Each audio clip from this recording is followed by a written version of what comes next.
The woman who survived said she never felt fear. She felt recognition, and that was so much worse.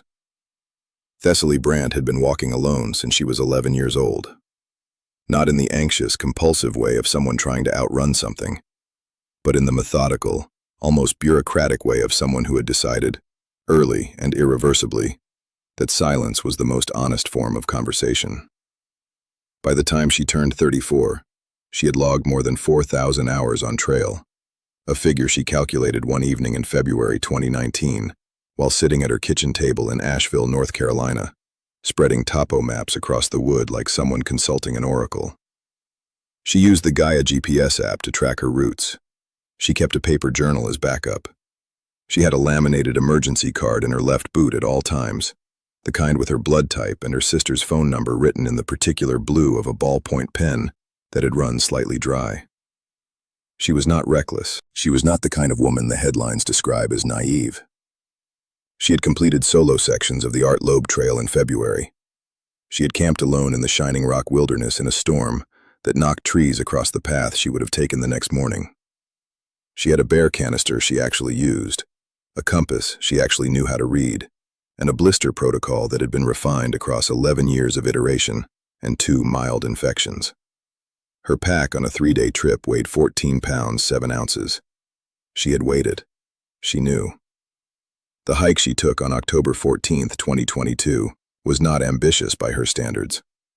Panthertown Valley in Nantahala National Forest, a trail system she had walked a dozen times beginning in 2015. 36 miles of interconnected paths through a granite-walled valley in Jackson County, a place locals call the Yosemite of the East, with the apologetic pride of people who know the comparison is generous, but feel it anyway. She had parked at the Cold Mountain Trailhead off Breedlove Road at 7:11 in the morning. She knew this because her phone recorded a photograph at 7-Eleven of the trailhead sign, a habit she had started 3 years earlier and never broken. The photograph exists. The metadata is verifiable. The plan was Salt Rock Gap to Max Gap, a figure-8 variation she had mapped herself in a green notebook, the kind with the mottled cover that looks like old marble. She expected to be back at her car by 4 in the afternoon. She had told her sister Roan the approximate return time. She had not said exactly 4, because she never said exactly, because trails were not exact. She had said between 3:30 and 5, and Roan had said, okay. And that was the last human voice Thessaly heard before things began to shift, in the particular way that things shift when they shift in ways that cannot be accounted for. The first hour was unremarkable. She moved through the forest at her habitual pace, which she knew from GPS data to be approximately 2.8 miles per hour on flat ground, with her standard load. The air carried the particular smell of October in the southern Appalachians: leaf rot, cold water, a faint mineral quality from the exposed granite faces that she had always associated with the valley, the way you associate a specific soap with a specific grandmother. She passed the junction to Granny Burrell Falls at 8:04 and noted it in her journal without stopping. She passed 2 day hikers, a couple in matching orange jackets, moving in the opposite direction. They nodded. She nodded. That was sufficient.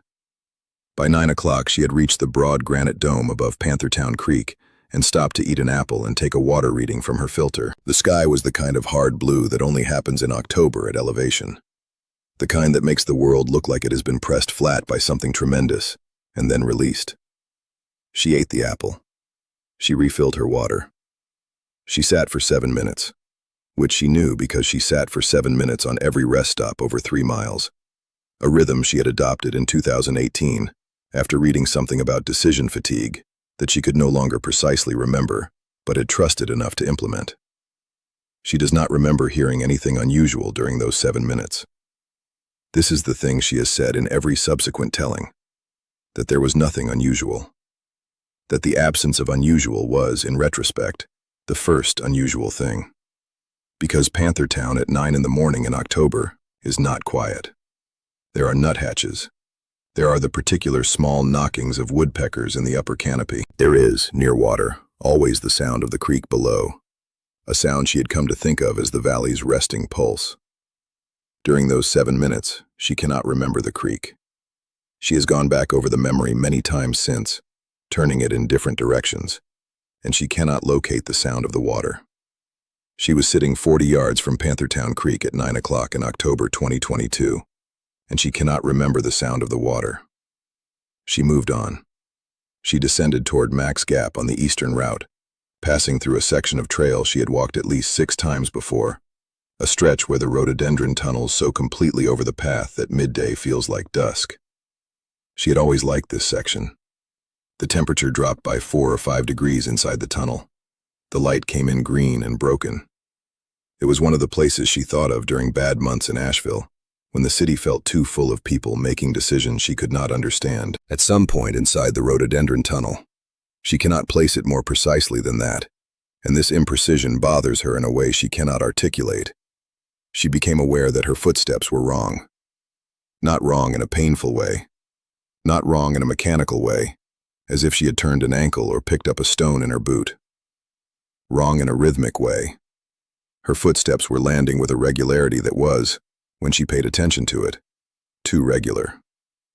She had been walking trails for 23 years, and she knew, without knowing that she knew, the particular slight arrhythmia of her own gait, the fractional hesitation on steep routes, the compensatory lengthening on descents, the way her left foot falls 2 millimeters wider than her right on uneven ground. Walking is not a metronome. Walking is something more like a dialect, and what she was hearing, when she paid attention to it inside the rhododendron tunnel, at some point between 9:30 and 10 on the 14th of October, was not her dialect. It was her footsteps rendered precise, cleaned of all the small human irregularities that make a gait individual. She stopped. Her footsteps stopped at exactly the same moment she stopped. This is the thing she cannot get past.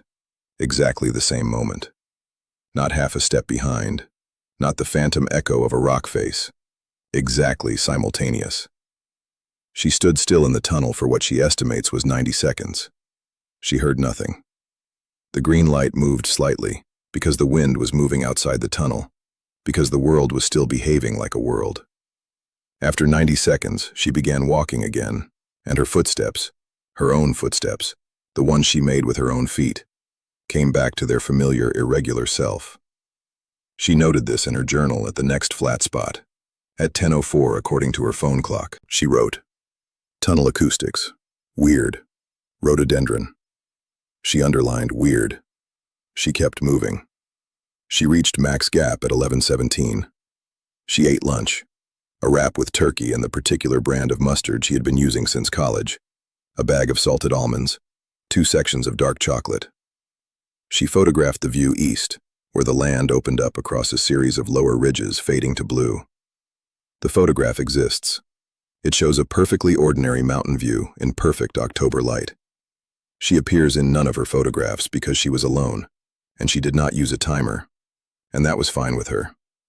She began the return leg at 11:41. She had walked the return route before, but it was not, she would later confirm, a route she knew as well as the outward leg. It was a connecting trail that varied slightly depending on where you picked it up from the gap, and she had taken 2 different variations on different trips, and she chose the western one now almost without deciding, the way you choose the familiar path when you are thinking about something else. She was thinking about something else. She was thinking about a situation with her landlord in Asheville that had been unresolved since August. She was thinking about it in the trail-walking way, which was not anxious exactly, but was sustained, a kind of slow turning of a problem in good light.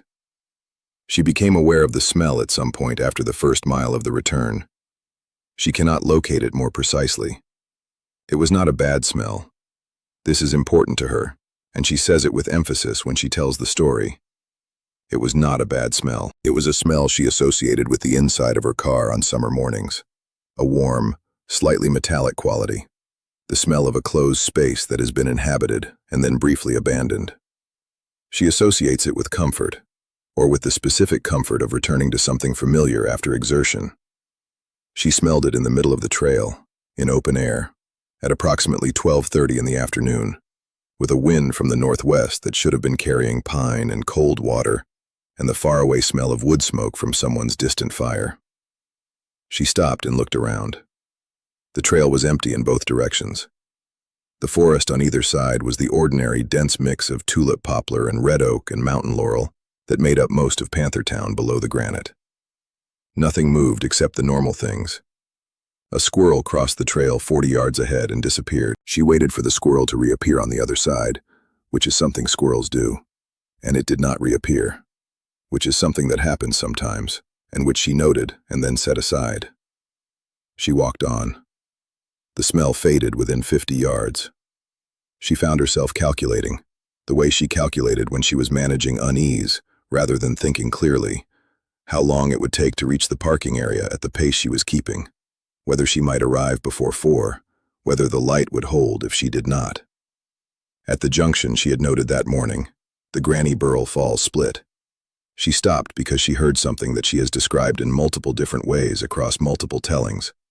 And the variation in her descriptions is not inconsistency, but is, she insists, the honest result of a sound that resisted language.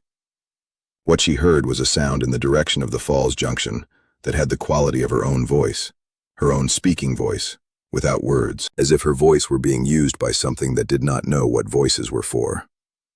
As if someone had recorded her speaking and played it back at the wrong speed, slow enough to lose the consonants, but not so slow as to lose the timbre, the specific character of it. She knew her own voice the way you know your face in a mirror, the particular way it sounds from inside your own head, the slightly deeper register that comes through bone. And what she heard at the Granny Burrell Falls Junction was that frequency, that interior resonance. From somewhere off the trail to her left, in the rhododendron, 12 feet away. She did not run. This is the thing she comes back to, always. She did not run. She is not sure she could explain why she did not run, except that running felt, in that specific moment, like answering a question she did not want to confirm had been asked. She turned and looked at the junction marker, and oriented herself on it, and began walking at an even pace toward the trailhead. She did not stop. She did not vary her pace.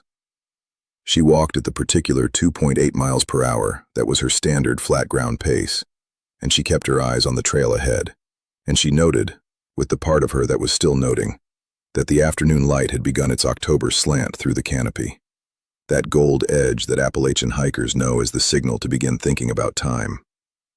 She heard nothing for the next 20 minutes. The creek came back. She heard it before she expected to, louder than she expected, as if it had been waiting to reassert itself. She heard the nuthatches. She heard the woodpeckers. She heard the ordinary sounds of October in Nantahala National Forest, and she did not slow down. At 2:44, she photographed the trailhead sign again, from the trail side. This is also in her phone records. She had arrived 48 minutes earlier than the earliest end of the window she had given Roan. She sat in her car with the doors locked and the engine on for 11 minutes before she drove. She has been back to Panthertown twice since October 2022.